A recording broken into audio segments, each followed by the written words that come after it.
Atracurium atracurium is nicotinic receptor antagonist, यानी ये nicotinic receptor के ऊपर एंटागनिज्म का काम करेगी, ब्लॉक करेगी, या फिर न्यूरोमस्कुलर ब्लॉकर जिसे हम कहें एन सब एम ब्लॉकर।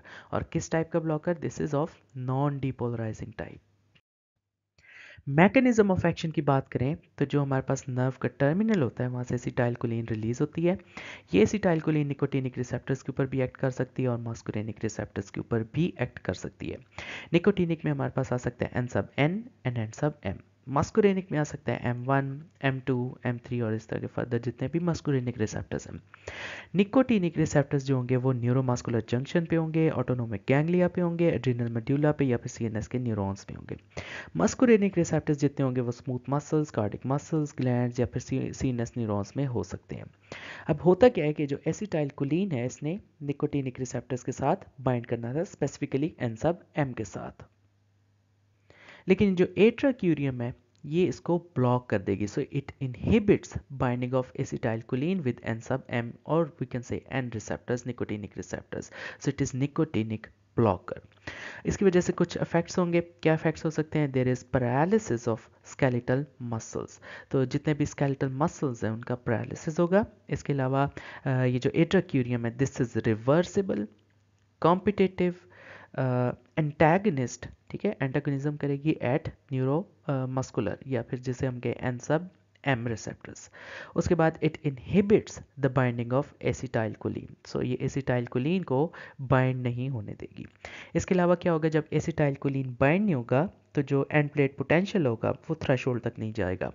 अब जो भी मसल, जिस मसल ने भी कंट्रैक्ट करना होता है उसको एक थ्रेशोल्ड चाहिए होता है। थ्रेशोल्ड के बाद उसकी डीपोलराइजेशन होती है, इनिशियल रीपोलराइजेशन होती है, देन प्लेटू होता है, देन रीपोलराइजेशन होती है, हाइपरपोलराइजेशन होती है और देन अगेन आरएमपी के ऊपर वो आ जाता है।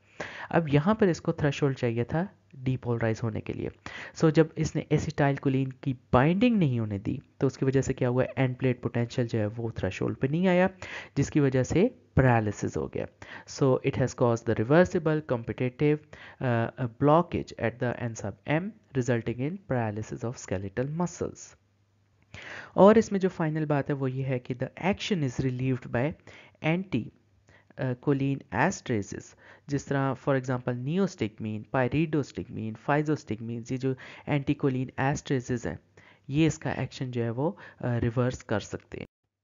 उसके अलावा अगर इसके फार्माकोकाइनेटिक्स की बात करें तो it is also given IV, और जो एट्राक्यूरियम है उसकी हाफ लाइफ है 30 मिनट।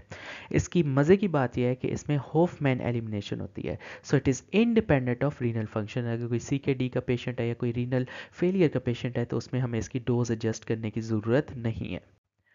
क्लिनिकल यूज़ की बात करें तो it is used in general anaesthesia, aids tracheal intubation, it is used for muscle relaxation for general surgery. उसके अलावा इट एड्स मैकेनिकल वेंटिलेशन। और इस एट्राक्यूरियम का एक वेरिएंट है, this is called sis atracurium, ठीक है, आइसोमर है और क्लिनिकली आजकल जो है ये इसको ज़्यादा रिप्लेस कर रहा है। टॉक्सिसिटी या साइड इफ़ेक्ट्स की बात करें तो एट्राक्यूरियम की वजह से हिस्टामिन रिलीज होगी, तो हिस्टामिन रिलीजिंग इफेक्ट्स हो सकते हैं, फॉर एग्जांपल इचिंग वगैरह हो सकती है, ब्रोंकोकंस्ट्रिक्शन वगैरह हो सकती है, फ्लशिंग वगैरह हो सकती है। तो ये सारी जो हिस्टामिन रिलेटेड इफेक्ट्स हैं वो इसकी टॉक्सिसिटी में आ सकते हैं। इसके अलावा अगर अदर सिमिलर ड्रग्स देखें जो कि जिनका एक्शन मिलता जुलता है तो हमें पता है कि निकोटिनिक रिसेप्टर्स दो तरह के हो सकते हैं, N sub N B and N sub M B. जो एन सब एन के ब्लॉकर्स है these are going to be hexamethonium, trimethaphan and mecamylamine. इन तीन ड्रग्स को कहते हैं these are ganglion blockers and they block N sub N receptors. उसके अलावा कुछ एन सब एम रिसेप्टर्स को भी ब्लॉक करेंगे, उसमें आ सकता है सक्सिनाइल कोलिन। तो जो सक्सिनाइल कोलिन है it is an sub M blocker of depolarising type. उसके अलावा जो tubocurarine, pipecuronium, pancuronium, metocurine, doxacurium है these are also neuromuscular blockers but of non depolarising type, और इनका जो एक्शन है that last very long. Intermediate acting drugs की बात करें तो दीज आर रॉक्यूरेनियम, वैक्यूरोनियम, एट्राक्यूरिनम और cisatracurium. These also act on neuromuscular junctions और we can say N sub M sub type. ये भी नॉन डिपोलराइजिंग है लेकिन जो इनका एक्शन है वो इंटरमीडिएट है, so these are intermediate acting drugs. उसके अलावा कुछ शॉर्ट एक्टिंग ड्रग्स हैं, उसमें माइवाक्यूरियम है। माइवाक्यूरियम भी न्यूरोमस्कुलर ब्लॉकर है और we can say N sub M blocker है It is of non-depolarizing type but with short action. इसके अलावा अगर स्पैस्मोलिटिक्स की बात करें तो स्पैस्मोलिटिक्स में दो आ सकते हैं, क्रॉनिक यूज़ में भी आ सकते हैं और एक्यूट यूज़ में भी आ सकते हैं। सो अगर क्रॉनिक यूज़ में बात करें तो सीएनएस एक्टिंग भी आ सकते हैं और डायरेक्ट एक्टिंग भी आ सकते हैं। तो अगर सबसे पहले स्पास्मोलिटिक्स देखें जो कि क्रॉनिक यूज़ में है, सीएनएस एक्टिंग के थ्रू आएंगे, उसमें आ सकता है डायजिपाम, पैक्लोफेन, टिजानिडीन, गाबापेंटिन एंड प्रिगाबलिन। और अगर हम स्पैस्मोलिटिक्स की बात करें जो कि क्रॉनिक यूज़ में है और डायरेक्ट एक्टिंग है, तो उसमें डेंट्रोलिन आएंगे।